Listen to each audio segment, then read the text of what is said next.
Very good morning to everyone. I am Akshan Vyapari from the School of Management, and it is my pleasure to welcome you all to this event.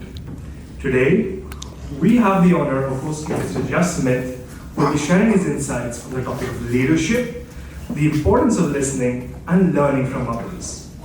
A subject area that is relevant to us all, no matter our field of study or professional background.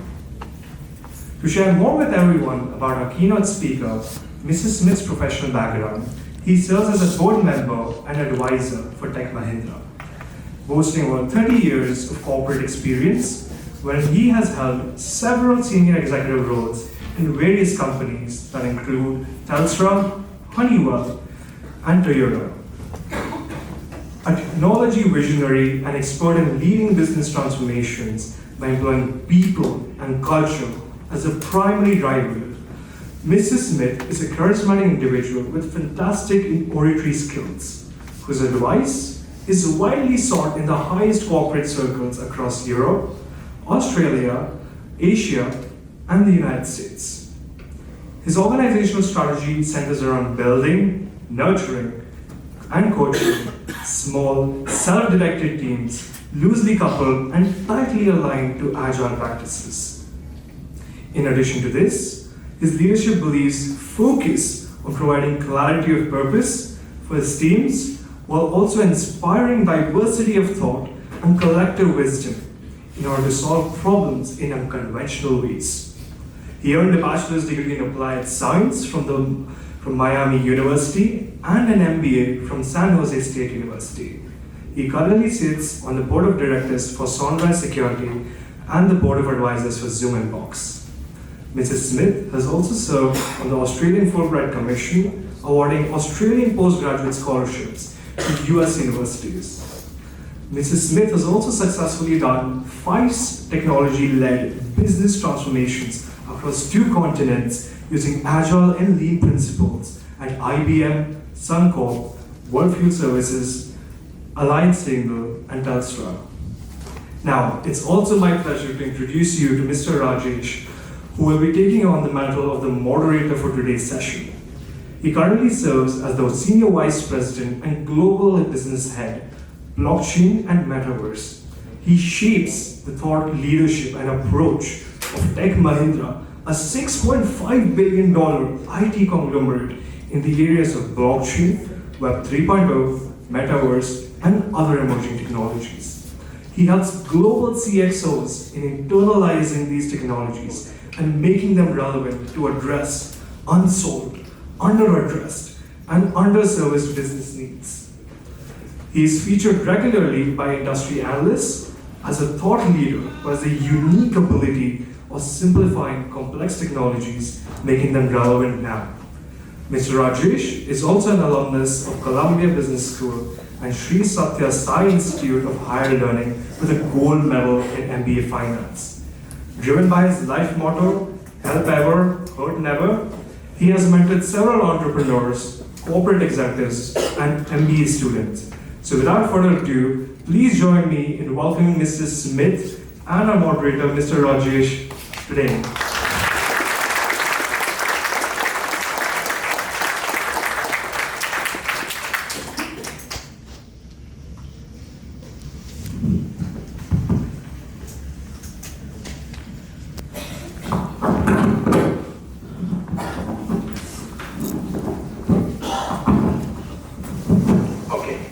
Morning everyone. I did something which I don't get to do that very often. When I walked into this room, I switched my company card with this card. Right? And you may be wondering why I'm carrying a student card like this. I'm a student of this great institution. I'm studying my PhD. I just finished my first semester, and what a great privilege to be back in the classroom as a student and not as a business executive. Nothing more is more gratifying than coming to your own institute and get an opportunity to share knowledge with the fellow students and also the faculty members. So to get this started, Jeff, the first question that I have is on the concept of listening, right? In terms of, we are told everywhere, in the home, the kids tell parents, you're not listening to me. And the parents tell kids saying, you're not listening to me. And if you happen to be from the married segment, the spouse tells you often, you're not listening. And in the organizational context, you have peers as well as the supervisors telling you, saying, you're not listening. So what is this listening? And how do we enhance our ability to listen? If you could shed some light, please. Sure. I'd say, the first thing, welcome. Thanks for welcoming me here. One of the real missing, skill sets that I have found through my career the last 30 years is, the ability to take great big problems, break them into small problems, and multi-process the problems. And that takes critical thinking skills. And if you take a look at most studies today, they don't say that it's engineering skills that are the highest in demand or the most lacking, or it's not business skills. It's generally critical thinking skills, and that's leadership and listening skills, to be able to filter noise from the actual content and be able to make good judgments. I'll share a little study that was done a while ago by the University of Berkeley, and then a man, John Gage, who was the chief scientist at Sun Microsystems before they were bought by Oracle. And he was trying to figure out what drove real innovation. What's the common characteristics they could find in the companies that did step change differences in innovation?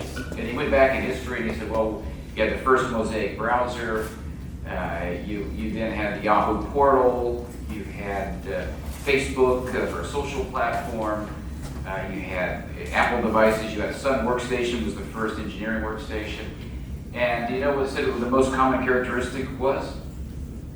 All those companies were formed by students. So they were trying to figure out why was that, and they came up with two reasons. One, students don't go to as many meetings as people in companies. They have more time on their hands. But the most important piece was they had no constrained thought. And big companies have constrained time and money.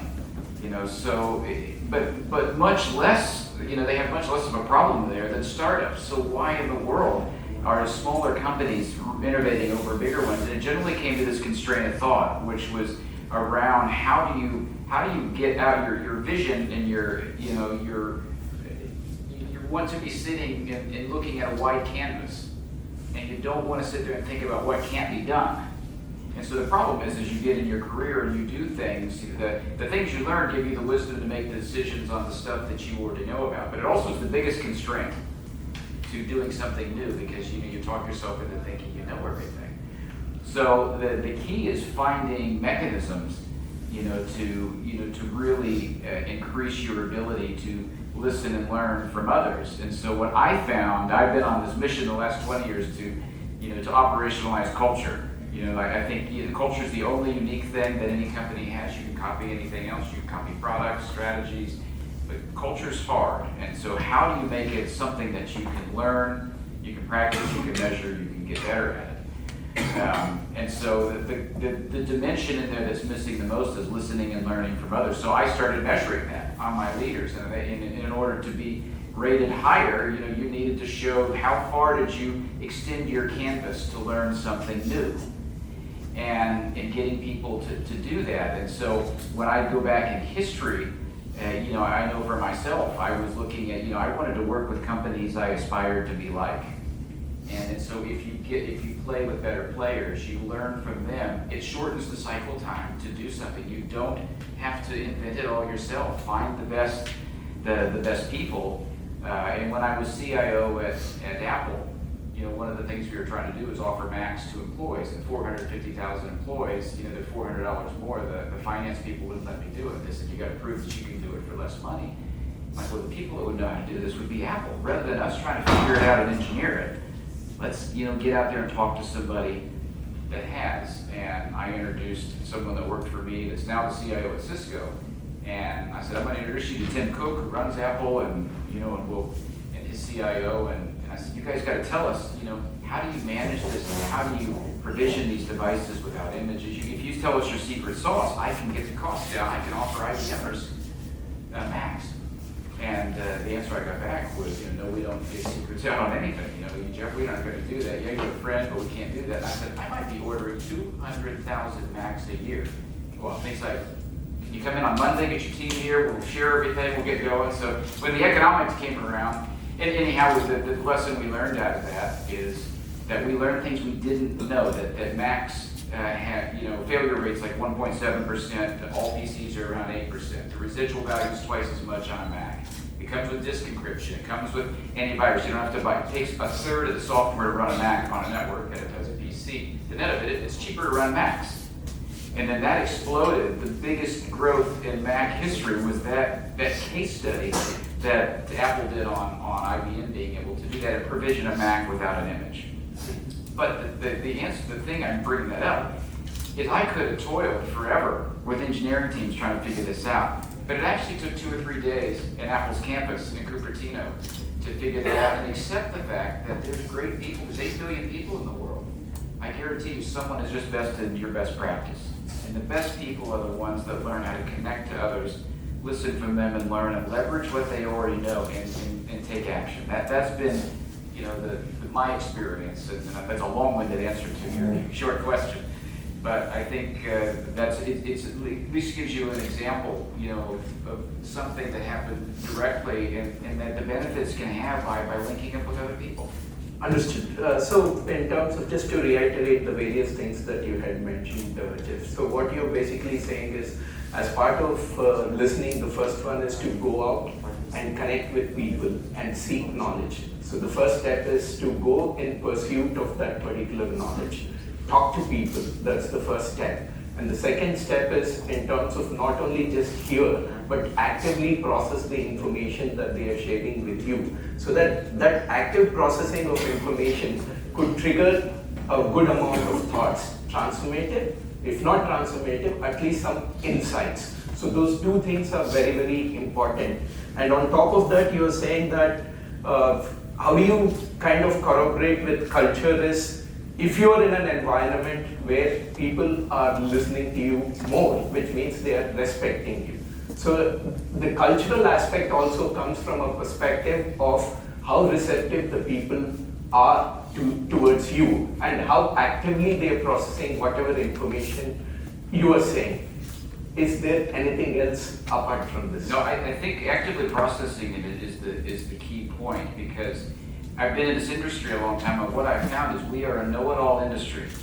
You get teams, you get a problem, they want to solve it on their own. They think it's a badge of honor to try to figure everything out on their own, as opposed to the first step. My assumption is the first step is, who would know this better than me? Right. And if I can go out there and figure that out, I will shorten the cycle time to solving a problem. I'll lower the risk and give me more opportunity to learn new things. An example I had on learning something and applying it, I'm fortunate when I was in Australia, I became the first customer of Atlassian because I sought them out. I found these 2 engineers, out on the coffee shop, and I heard that they really liked agile practices, and I thought maybe I was advocating the practices. They had a tool set that could be used. And what I learned from them is kind of CI/CD, continuous delivery practices that were early on. This is in the mid-2000s, 2005, 2006 timeframe.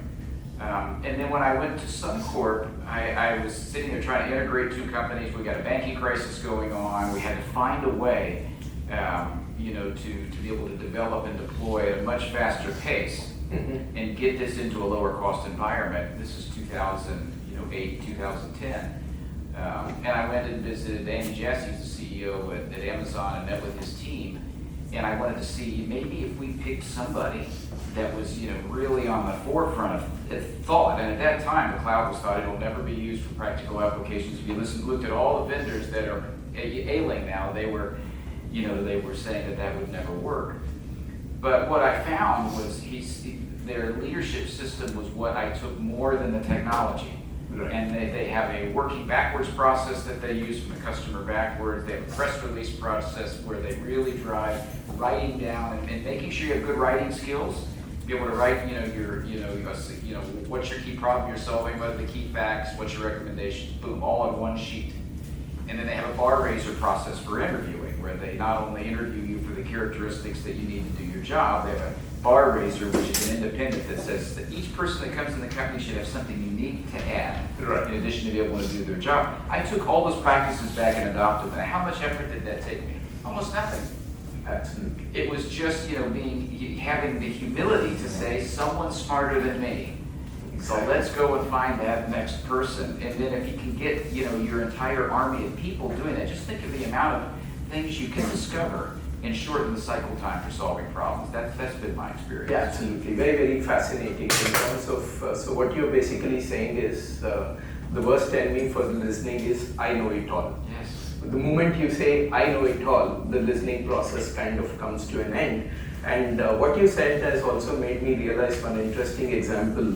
Way back, I learned it from the Motorola guys.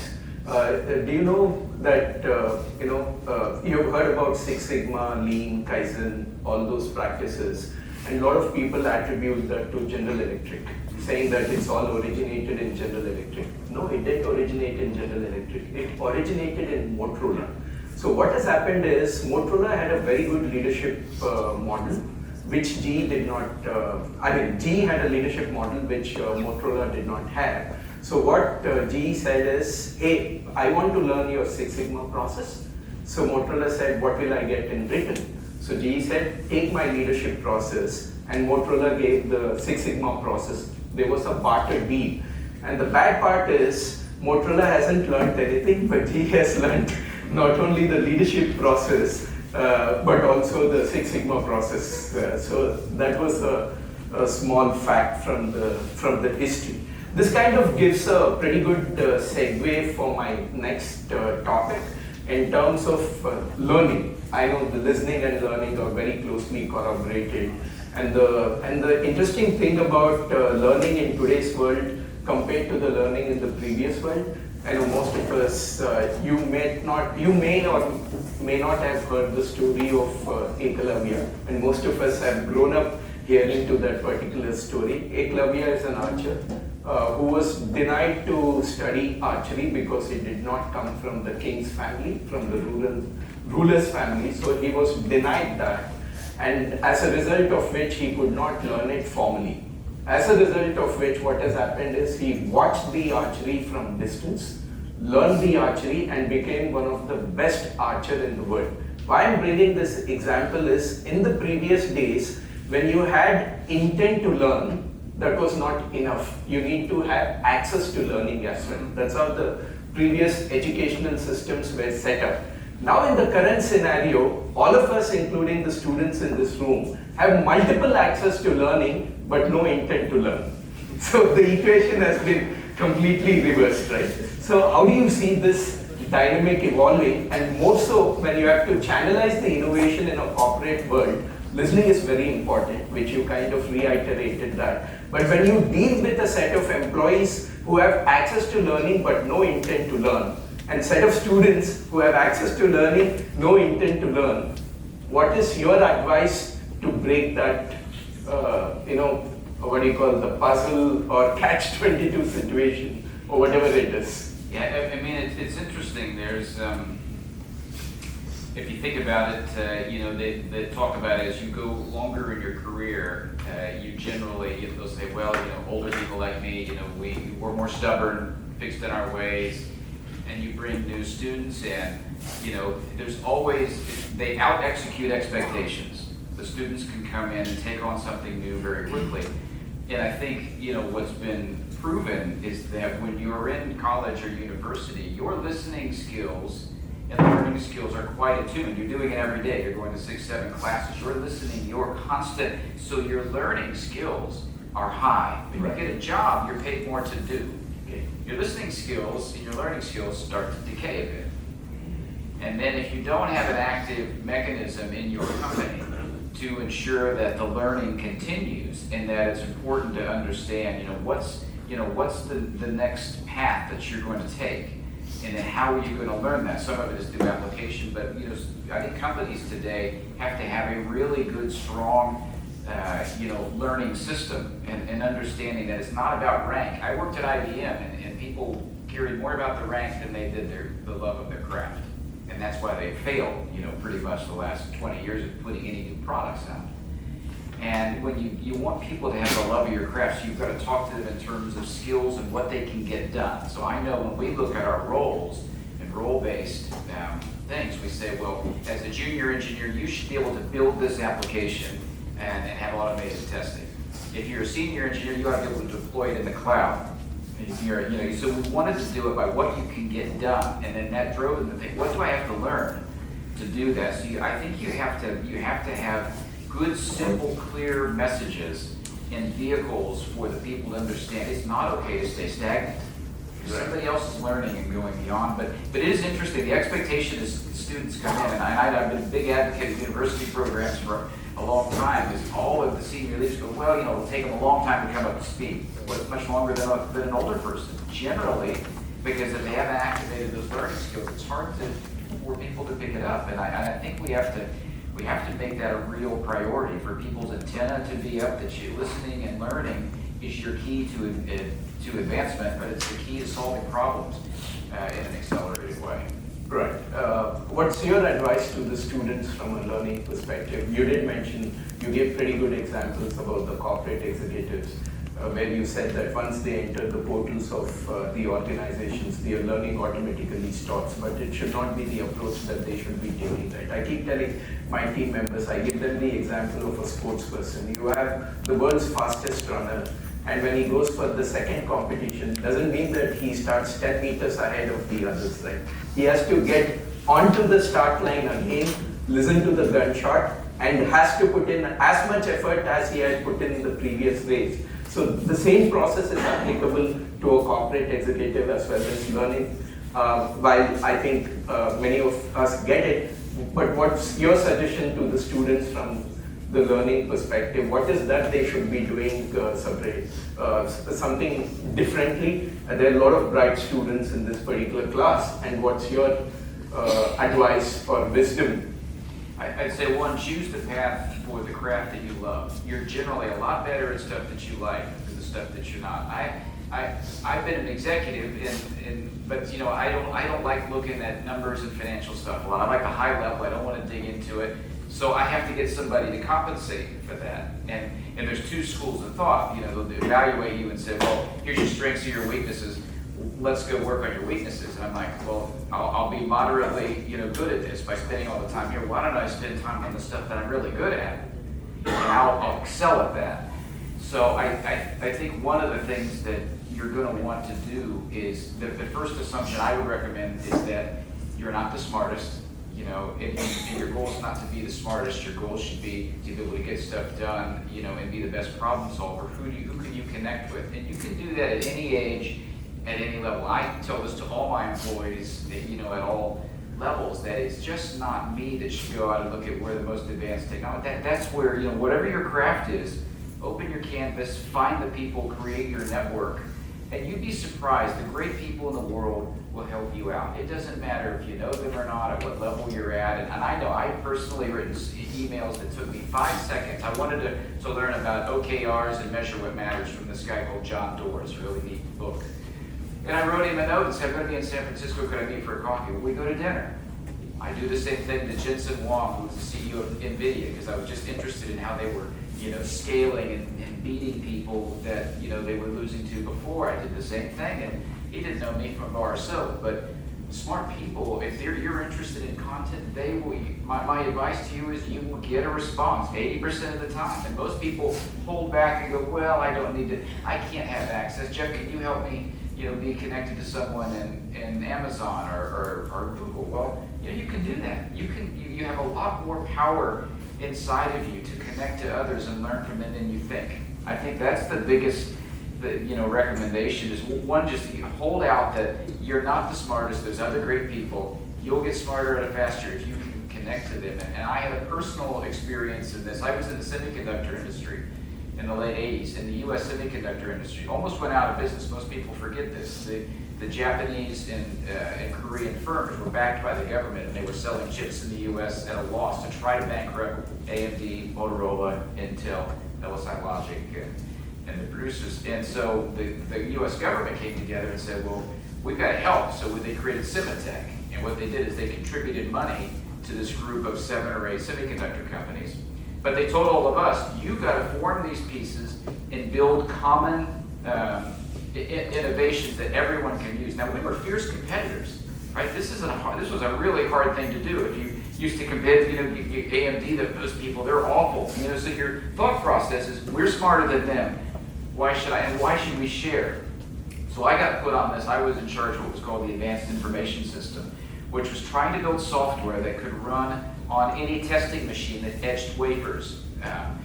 And that hadn't been tried before. And so what we ended up using, and you guys probably wouldn't know, that the Smalltalk was the first language that had a virtual machine. And we figured out a way to build software. Right. We could put it on a virtual machine and run it on any tester. But what I learned from meeting all these people from Intel and AMD and Motorola, every one of them was smarter than me. But by the end of all of us working together, we were all collectively better.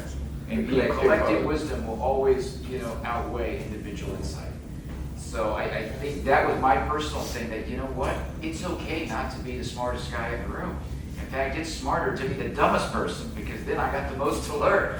So I would really, encourage you to recognize that you can create your own circumstance for doing that. Right. So just to distill what Jeff had mentioned, so he's basically saying two things. Get a minimum set of knowledge, which is the base knowledge. You don't need to be an expert in your area, but figure out in terms of who are the other experts in your sphere of influence, and then get them together. To further relate to it, he's basically saying, Jeff, excuse me, I'll be using a lot of Bollywood examples here because they appeal pretty good to the students. So Jeff is basically saying, be like Amir Khan in Lagan and not Amir Khan in Three Idiots, right? How many of you have seen the Lagan movie? Maybe many of you were not born at that time, maybe. So this is this character in this movie called Lagan, where what happens is the British will be levying a lot of cess on them, and for many years together they don't have rain, as a result of which no crop. So where can they pay the cess from? Then he goes and tells them, saying that wave the cess off. They say, beat us in a game of cricket and we will wave the cess off. So the movie is all about in terms of how does he go and assemble the team of 11 or 12 cricketers. He's not the brightest cricketer, he doesn't know cricket, but he knows in terms of who is the person who can play the role of a wicket keeper, a runner, a bowler, a midfielder, long fielder, and stuff of that nature, aspects of that nature, constitutes the team together and wins the match against the British. And by the way, it's a Harvard Business School case study as well. So what Jeff is basically saying is, be like Amir Khan of Lagan and not Amir Khan of Three Idiots. Now I will ask my student friend here, you're part of this fireside chat as much as we both are, so over to you. Sir, we do have a few questions for you. I know that the audience... Can you hear it? Am I audible or do I... Yeah, please use the mic.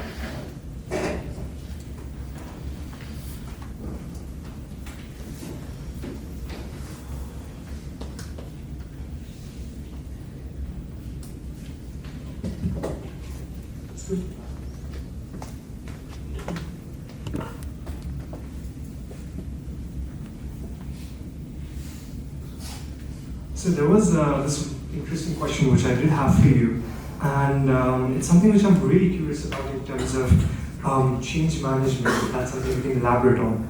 So since you've worked on a lot of high-level positions, can you walk us through a successful change management project that you've led, and what are the outcomes like? What you're trying to get at from that? There's probably a couple. I was originally the CIO at Suncorp, which is a bank insurance company in Australia. Then I became the CEO of this shared service company.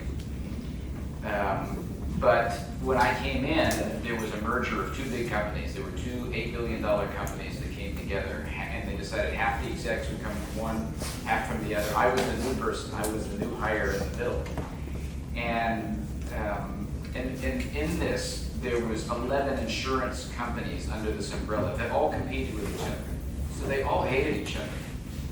And so, getting something going in a change management, more important, the most important principle is clarity of purpose. that we're coming together to do this. We're going to create this great company, having clear vision, aspirational goals of what you're trying to do, and then measurable objectives that are clear from top to bottom. So communication and clarity is everything, because that's what people want to know in change management. So I came in and I said, we've got 3 hills we're going to take. We're going to have one way of working, which is going to be an agile culture, and this was new at the time. This was 2007. It's going to apply to everyone. We're going to move everything to cloud. We're going to do, my objectives were very clear, and then our measures were similar. We said, that the measure for an agile culture was that we were going to train people in 30 practices. Our job, we were going to operationalize culture, break it down, turn it into classes like a playbook that we could go and train people, and we would give them coaches, just like the coaching model. Our metaphor was Manchester United football team. And then we said if we had a playbook and people learned it, they get training, they can practice individually, practice as a team, they'd go on the pitch and play, keep score, and when we struggled, we'd have coaches. That was what we did, and we actually painted a picture of that team. I actually had Sir Alex Ferguson come and talk to our team about this to try to really make it real. So I think that resonated with everyone, because they knew right up, okay, that's what we're going to do. It's going to be an agile culture, so if you don't like it, you don't have to stay. But this is the culture, that's the hill we're going to take. Get on the bus or leave, because there's no sense. Everyone deserves to have professional and personal fulfillment in life. And if what we're saying doesn't appeal to you, then please go. I don't want to talk to you into something you don't like. And then we had objectives of what we wanted to do, but I think the clarity of purpose in change management is really critical. You've got to have a strategy that everyone understands, and I used that. I was in another presentation yesterday, but in my current job that I just retired from, we had a couple of big initiatives. We had move everything to cloud as measured by all data centers closed. There was no one in the company that didn't know what that meant. And ingest data, all data digitally, as measured by no printers in the company. Because I knew if someone was printing something out, then our data wasn't coming in digitally. But the more important piece was everyone knew what that meant. So when you get through change management, most of the issues that come through change management is lack of clarity. And so it's two people, it's generally you're going against belief systems. And there's 4 sets of beliefs. The first is that people rarely believe what you tell them if it's a big change. They rarely believe if you show them. They sometimes believe what their friends say, but they always believe what they tell themselves. So if you can create a story that everyone understands, it becomes their story. Absolutely. And that's what I've learned, is that I want everyone to be a piece of the story. It's not senior management shoving it down everyone's throat. It's very tangible outcomes that they get to learn and get fulfillment from and get behind, and that's the way you handle that. Absolutely, and that honestly is a great lesson for everyone to take away. But since you've also touched upon this topic briefly, I do want to add on as a follow-up, which would be, how do you assess and address resistance to change within an organization? Because we've been talking a lot about one-way communication, how listening can be really critical, and how sometimes, depending on different situations, information has to be handled sensitively. So how would you normally be addressing a critical, let's say, situation when you're working as a change management, within change management? How do you address that resistance to change? How do you convince people that this is my idea, this is what we're trying to get at, and how do we go ahead with that? Well, I think people have to see what the outcome is going to be. So in our case, we said if we do these things, that one, you'll gain skills, you'll be the first company to move things to cloud. And when I was at Suncorp, we became Amazon's first financial service customer globally. So there were things in it for people to have. Because the first reaction is always going to be, well, you can't move banking applications to the cloud. No one's done that yet. Well, that doesn't mean we can't. That's the hill we're taking. Absolutely. So I think, one is you have your principles set up. So we had these principles of clarity over certainty, course correction over perfection, which is another thing, saying admitting we're going to make mistakes, that this thing isn't perfect, we don't know each other that well. And then we had, principle about talent density over trumps process density. that if we have bright people, we will solve these problems. And I think more than anything, it appeals to people if they get to learn a new skill, they get to solve a problem, ask them a problem, and they know that the leaders have their back. So I think more than anything, the leader's role is to give purpose, to create a productive work environment, and to inspire people to do great things. If people don't like that, you can continue and do your communication messages, but most people that struggle and change is because the outcome's not clearly articulated as to what they get out of it. That's why people fight things, and I think you have to, communication becomes really critical in using simple terms and not buffaloing people with, corporate speak. That drives people nuts. So I think you have to talk to people the same way you would if you're talking to people at home. Absolutely. So, Yeah, so Jeff is basically saying in terms of one is purpose that is important, and equally more important is the percolation of that purpose throughout the organization, and that can happen through communication. We'll now let the floor open for the questions from the audience. I know she was raising her hand. 1, 2, 3, 4, okay, 5, 6, 7, 8.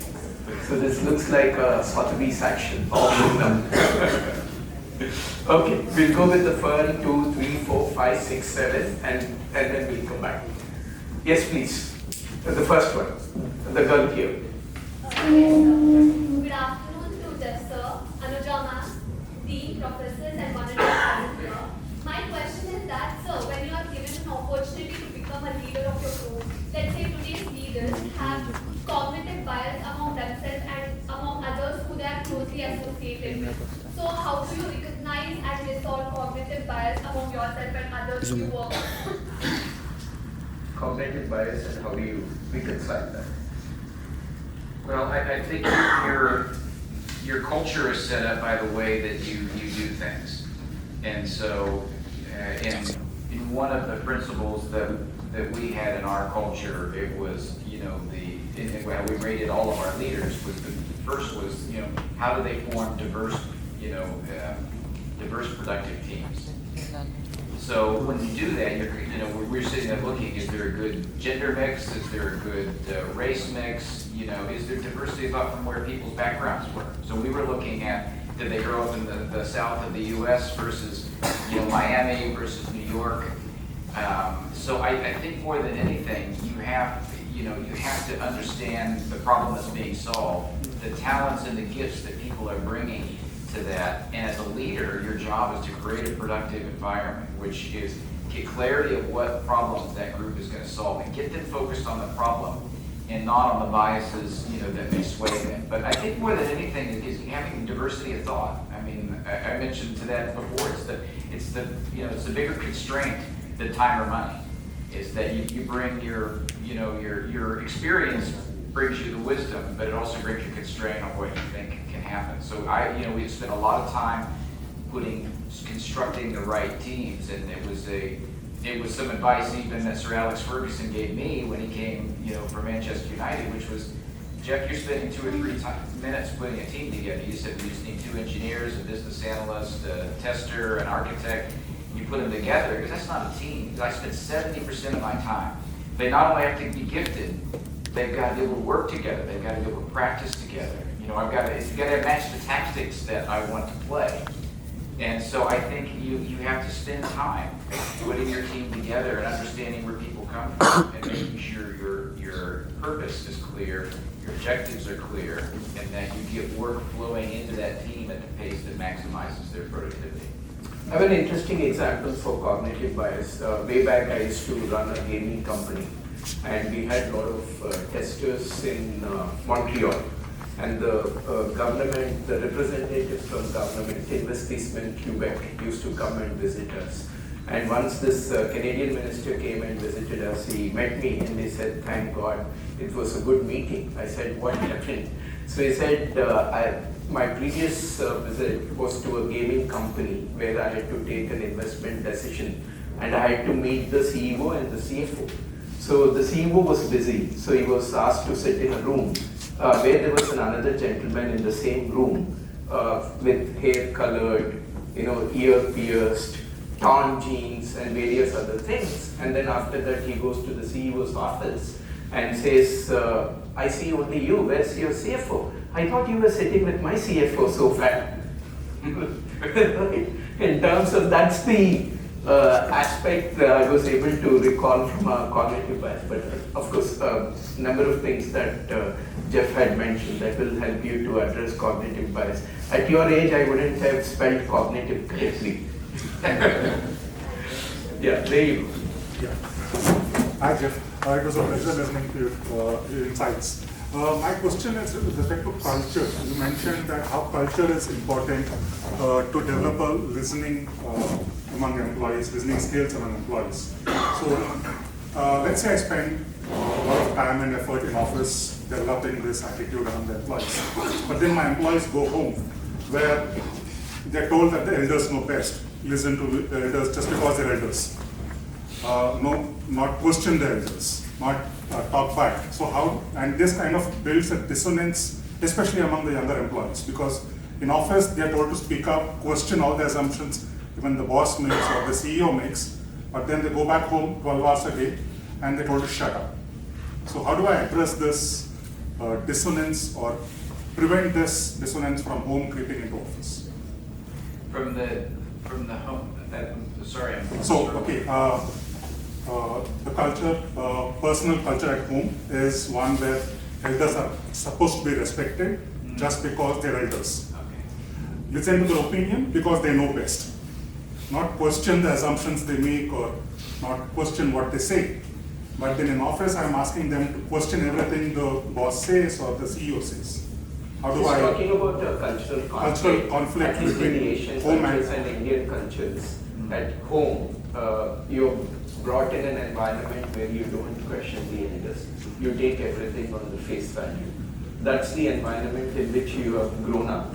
And then that's the environment you get back to when you move from office to home.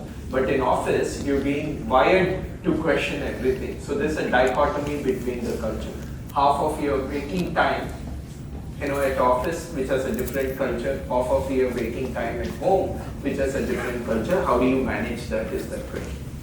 Yeah, I think my wife is Vietnamese, so we have a mixed culture as well. So, but I think more than anything, it's appreciating people's backgrounds, and so if the culture at home is more conservative, actually in the office, I think those same type of behaviors can be lauded.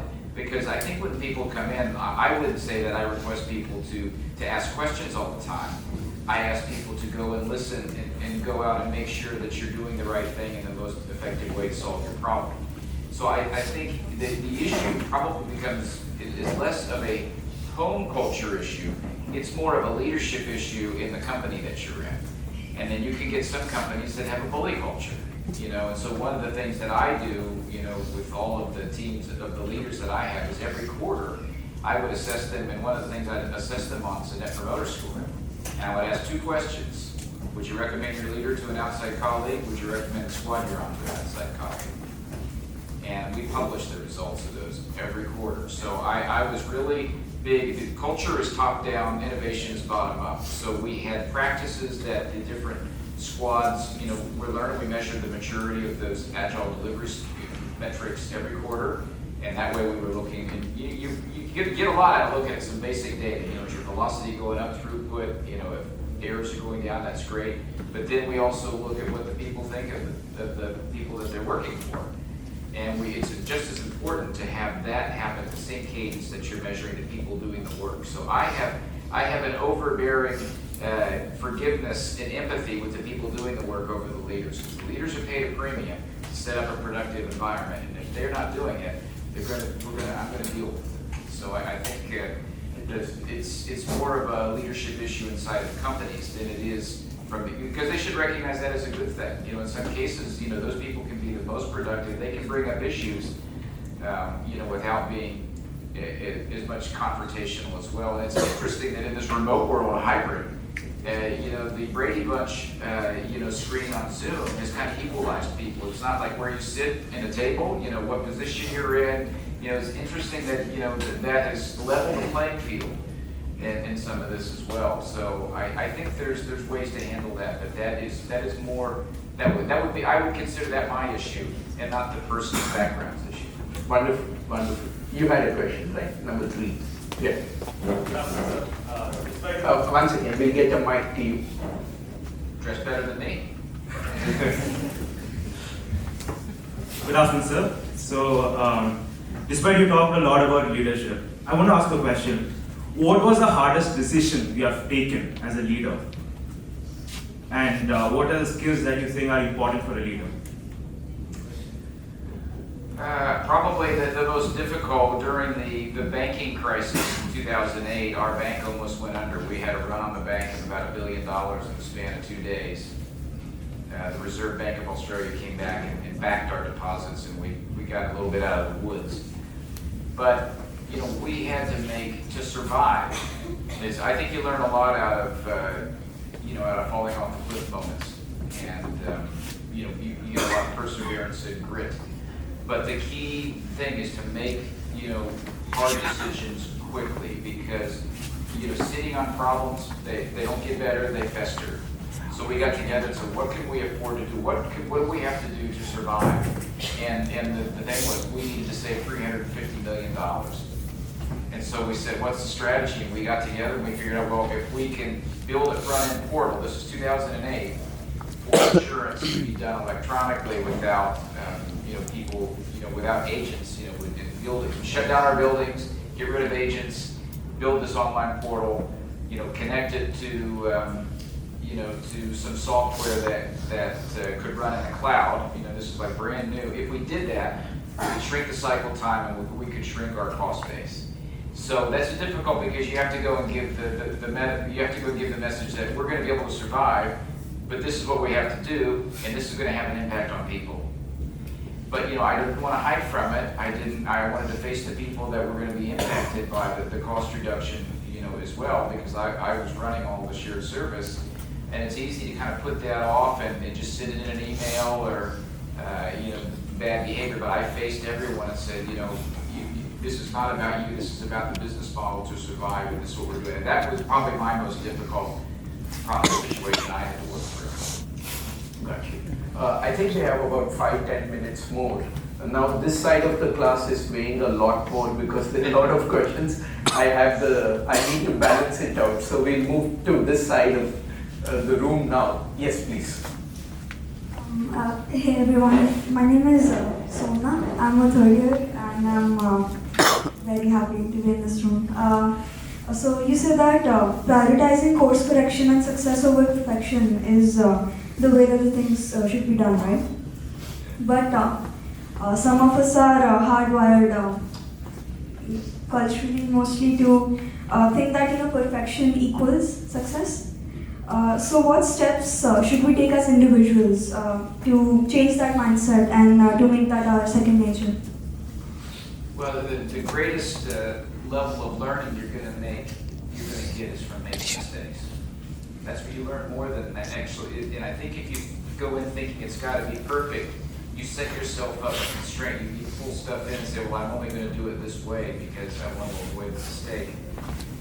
So I think the leadership system, that you get into should encourage you to try things. It's good to fail fast and make the course correction and move on, because it's a complex world and most problems you're going to come up against. You will not have all the data when you get started to do something perfect. 9 times out of 10, that this doesn't exist. So you have to go in with the mindset that we're going to take that hill, but we're going to recognize that every week we're going to have to change something. And I know when I was moving everything to cloud, I'd have everybody come to me and say, no, it's impossible to move Oracle applications to the cloud. It's architected this way. And I'm like, yeah, I know it's impossible. I still want you to do it. So go figure it out, try some stuff. Some stuff may not work. And then over time, we became very good problem solvers. And I would encourage all of you, it's these critical thinking skills, to look at a problem, and maybe you don't have all the answers, but maybe you filtered enough noise that you could start this way, and be sharp enough and mature enough to identify when it's not working. And if it's not, you tell the people you're with, you say, and that's okay, it's okay to make mistakes. It's not okay not to do something about it. So that's what I would recommend. Perfection, it rarely happens. If you take a look at anyone that builds a product, there are multiple iterations, there's multiple prototypes. It just doesn't, and you shouldn't feel bad about that. You should feel good. It's a gift. If something doesn't work and you learn from it, that's a gift. The good thing is in this country, losses were never celebrated, failures were never celebrated until the venture capitalists came in. Now both are celebrated. Okay, who's next? Hello sir, I'm Rajesh from the School of Management. This talk was really insightful, learned a lot from this talk. So my question comes back to the basic thing, as we all students have gathered here, what is the most important skill that you would recommend to us students that we can bank upon as we are entering into our careers and a corporate sector in the future? Well, that's a tough question. I think one, communication skills are critical. And I would say that's more than just voice. That's written skills. I think written skills have decayed the last 10 years because people have written PowerPoints. They're used to putting bullet points. They can't write a sentence anymore. And this was something I actually learned from Amazon. They have a process. They go through when you want to put a business case together. It's called a 5-page brief, and it's all written. They don't allow PowerPoint. It has to be done on a Word document. And it's forcing you to think, and if you think and spend enough time to write, I forget who it was, one of the military leaders is like, give me a day to write, 5 pages, give me 5 days to write one. So knowing how to take complex topics and simplify them down and communicate it both verbally and written is the single most, I think, that's the distinguishing characteristics I see in few people. Communication skills are good, and then your critical thinking skills, because as a leader, as you tackle problems, the key is, can you figure out the 3 or 4 important things out of the 100 signals you're getting? And if you can do that, then you can say, let's go tackle those. That's a real skill. And then I think, because you're in the School of Management, is that right?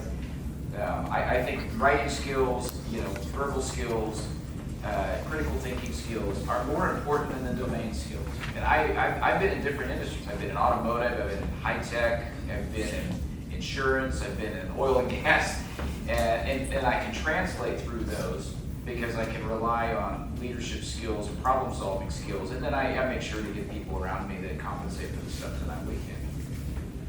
Thank you, sir. I have a question for you. Sure. Yes. So this is related to change management. So in organizations, we see organizational norms exist. And in fact, if you look at the groups and teams, there are certain norms that are binded in that group, certain rules and regulations. But in order to bring a change, we have to break these norms in order to bring the change. But these groups are very powerful because they operate on those rules and regulations. In order to break the rules or in order to break the norms and bring a change, it's a big fight of an individual with a group. So how do you suggest, have you seen any kind of these deviant individuals who has just made a change? Well, it's interesting. Yesterday we had a discussion about customers for Tech Mahindra. Right. And we run into this situation, all the time because we've got customers that are used to doing things a certain way and say, this is the way we want you to work. And yet we know that's not the right way to do it. So, what it's going to come down to is abstraction skills and communication skills. Say, how can I simplify the message to convince this person of what's good for them? So if you think about it, I used to do stand-up comedy in college for beer money. And you got really used to knowing your audience. And hey, did that joke work or did it not? And adjust. So understanding audiences and stakeholders that you have to work with. So in Tech Mahindra's case, it's not just, you're not dealing with an IT manager that's going to run a project. You're dealing with the CFO that wants to know, how am I going to account for it? Is it going to be capitalized? Is it going to be expensed? Will I be able to shut it down, throttle it back up? You're dealing with the CEO is like, hey, is it going to be secure? When you build this for me, so you've got different stakeholders, and your messaging and actually packaging up how you communicate differently to those 3 stakeholders is a really critical skill, because that's how you overcome those kind of constraints. It's not easy. You have to really think through it and say, what is it that I've got to do to really change what this person has done the last 20 years. And so that's what two companies trying to partner together. And so I would appeal to, they say, hey, this is not a supplier, it's a partner relationship. So both sides should benefit outside of the commercial arrangement. I always start with that, and then that gets someone on my side. So you have to try a few things out to see how you get your messages across. But it is, leadership is about taking people along for the ride, and more than anything, do your messages make sense and resonate for them? Because the first thing they're going to do is that strategy's for the company. How does it implicate? How does it implicate me?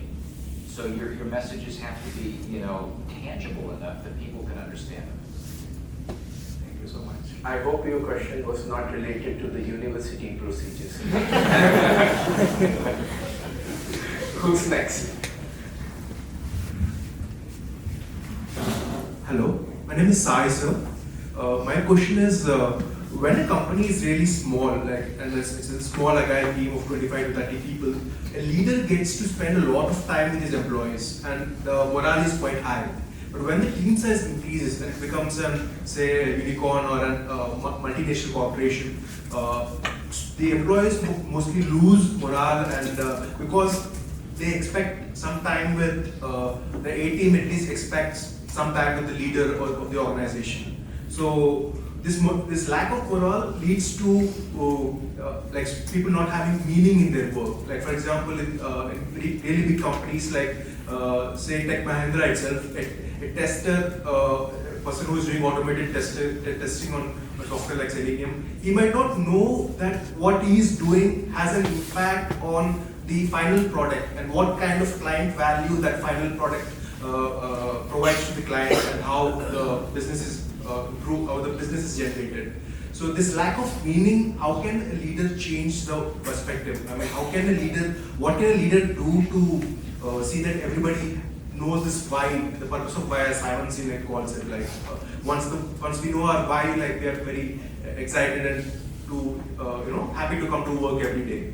You're basically talking about the visibility to the upstream processes. More about visibility. Yeah, it's a good question. It's something I've studied the last 20 years. I've been on this path of, can I have the innovation and culture of the smallest tech company and scale it in a big company?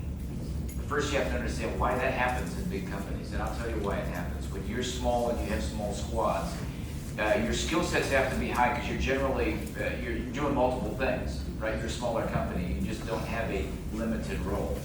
And what happens is the people doing the work communicate to solve the problems, and that's where the dots are connected. Now, as companies get bigger, they generally lose the appetite of keeping that talent density as high, so your talent density starts to drop. Problems start to occur. What's the first thing big companies do when a problem occurs? Hire a leader. So instead of solving the problem and getting the skills up, they hire another. Then you get multiple layers of people, and the people at the top become very disconnected from the people doing the work. So I have this thing I run called a BMI. It's not a body mass index, it's a bureaucracy mass index, which is total leaders to total doers. And I had 25,000 people that reported to me at IBM, and I had 12 layers of leaders when I started. I took that to 4. And then I always made sure that I had 2 hours free a day on my schedule. So the one thing I recognized, my job anymore wasn't to be the specialist for running a squad. My job was creating a productive environment for people and making 2 or 3 key decisions a year. Senior leader, that's all they have to do. So they should spend more time with the squad. So I made sure to spend time, and I had metrics on the squads from a leader point of view and from a delivery point of view. And I spent time with them, and that so it shows you can do this. But what generally happens is talent density drops, add layers of leaders. The connecting of the dots happens with the leaders and not the teams anymore. And that's why people's fulfillment and meaning start to diminish. So creating a culture, it's hard to do. You have to operationalize it. And for me, I did that with defining a leadership system. Once a month I do an all-hands town hall. We bring special guests in and interview them, do a fireside chat. I do podcasts every week. I do a leaders forum every 2 weeks. So I made sure that I had a cadence, a defined leadership system. And you would be surprised at this, the number of people I can go, 9 times out of 10, I can go to a company and talk to a senior leader, and I can say, what's your leadership system? I can't describe it. Everyone should be able to describe it. I know what I do on a daily, weekly, monthly, quarterly basis. I also know the 6 characteristics I measure leaders against, and I know the practices that all the squads are trained in and what I expect out of a train. I know I have a system, and then that way you can improve it. But if you ad hoc it, and I think most of the time when people go into jobs, they actually don't know how to lead. And you need good coaching to do that, and you need to operationalize it, make it something that you can learn. You need a playbook. And I think the companies that do that will prosper, and they beat companies that don't. Okay, thank you once again. I think we have time for 2 questions, one golden and the other one diamond. So who wants to ask the golden question and who wants to ask the diamond one? Golden. Yeah, go ahead. Hello sir, my name is Sylvie. I'm from the School of Management. And as in when we enter the corporate world, it is important to form a good relation with your colleagues and probably someone from the higher authority. How do we do that, and most importantly, what are the boundaries? Well, I would say my advice to you would be not to worry about the rank and who is levels above you. I would worry about your craft and what you need to get good at in that year. So something I do with my sons are in their mid to late 20s now, and I torture them. Every quarter we do a retrospective, and I say, what's working in your job, what's not working, and what are you doing to change it? So I think if you want to be successful in life, it is about reaching out when you have a problem. That is fine to do, but get into something that you love, that you can get professional and personal fulfillment from, and connect with other people. The collective wisdom always outsells individual insights. So find good ways to work with people, influence people, listen to what they do, take it on, give feedback. Those are basic skills that, in a lot of companies, people don't do well. And if you can get good at that, I say this, I'll interview 9, 10 people. 9 out of 10 will look the same. One will be different. Generally, that one has strong communication skills, strong critical thinking skills, and knows how to build relationships. And as a leader, you want to do 2 things. You want the respect of your peers, you want the admiration of your teams, and you want the advocacy of your boss. You can do those 3 things, even if you're not a leader. If you think about that, it works. Thank you, sir. So who's going to go for the diamond one? So diamond has to be a really good question, right? Okay, there are many takers for diamond. We'll go with it. Good afternoon, sir. So what is the process of unlearning and relearning in a new workplace? Well, I've come to know that my previous knowledge may be incorrect. Well, it's just a journey of continuing to learn. If you were in a role, listen, I worked at IBM, and my skill set went back 2 or 3 years working there, because I had come from an advanced agile cloud culture with a great leadership system to one that was more focused on financial engineering, of the results, and not on the people and the talent. I think what you have to do is always step back and say, what's important to you? What do you want to learn? And how can you make the biggest impact? And are you in the right environment? And the person that's most able to change your circumstances yourself. And recognize that you don't have to know everything. Most of this stuff, I always say, Elon Musk figured out how to put a rocket into orbit and come and land it on a platform smaller than this room. Obviously, we can figure out how to build software to solve a problem. So I'm always like, we always make things more difficult than they really are. The capacity for us to do things is quite high. The one recommendation I'd make as well is that all the neuroscience studies have shown we can hold about 3 things in short-term memory. We're not good multitaskers. It's better to hone in on something and get really good at it than it is to try to do 10 things. And I think companies that get into trouble are ones that don't manage their workload, they don't have clear goals, they have too many things going on, and you've got the switching cost. And I think that's the biggest inhibitor of productivity and learning. So I would think into something that you can get great at. Okay, thank you. Over to you. Yeah, so thank you, sir. For me, my key takeaway was hearing more about finding that someone that's smarter than me and the possibilities that it can unlock for us. Just, thinking of, what you can discover from that, and it's also greatly in how you resolve the problems quicker. And honestly, that's something I believe I'll be taking forward in my life with me, and especially being a people-centric individual. I believe it's a life-changing approach to work and in life in general, honestly. Now, I would like to invite the Dean, School of Management, Professor Vedamari, to provide the vote of thanks. On to you, sir.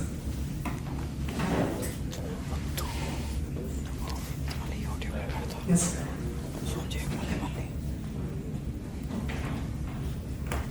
Good afternoon. It's my pleasure to propose this vote of thanks to Jeff Smith and to our moderator, who so ably moderated the session, Rajesh, and to Akshin Vyapari for providing a wonderful introduction. I think we all benefited tremendously from this informative and insightful session. The things that I took away, just as Akshin mentioned, was the importance of humility to the learning process, right? Learning starts when we tell ourselves that there is something that we need to know. And there's a very, very powerful message that came across from Jeff's presentation today, or this fireside chat that Rajesh so ably moderated. Removing constraints of thought is another way to expand our mental boundaries. Connecting to others and listening is a sign of respect towards others. It makes them more willing to share what they know. Other interesting kernels of knowledge from this session, focusing on strengths rather than weaknesses, and having clarity of purpose if we want to drive change are very important. And of course, culture, the importance of culture, as Peter Drucker famously said, culture eats strategy for breakfast, right? I agree with you, sir. I keep telling my daughters that they need to learn how to write and speak well, especially when they communicate with me on WhatsApp and these messages, and they always make fun of me because my messages are all grammatically very correct. And what you said finally about depth and focus. You were referring to organizations, but I think it also refers to individuals. We can't multitask, And if we are looking at three screens, our phone screen, our iPad screen, and our laptop screen, it's very difficult for us to do good work. So thank you so much for this wonderful session, and thank you once again, Rajesh and Akshin, for your contribution. Thank you all for coming.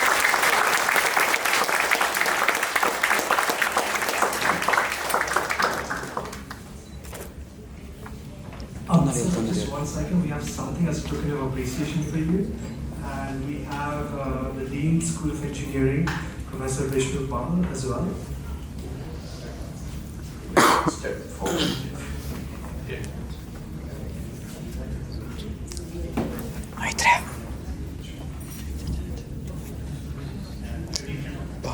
He got the shawl yesterday at Tech Mahindra, so it's the second day of the shawl.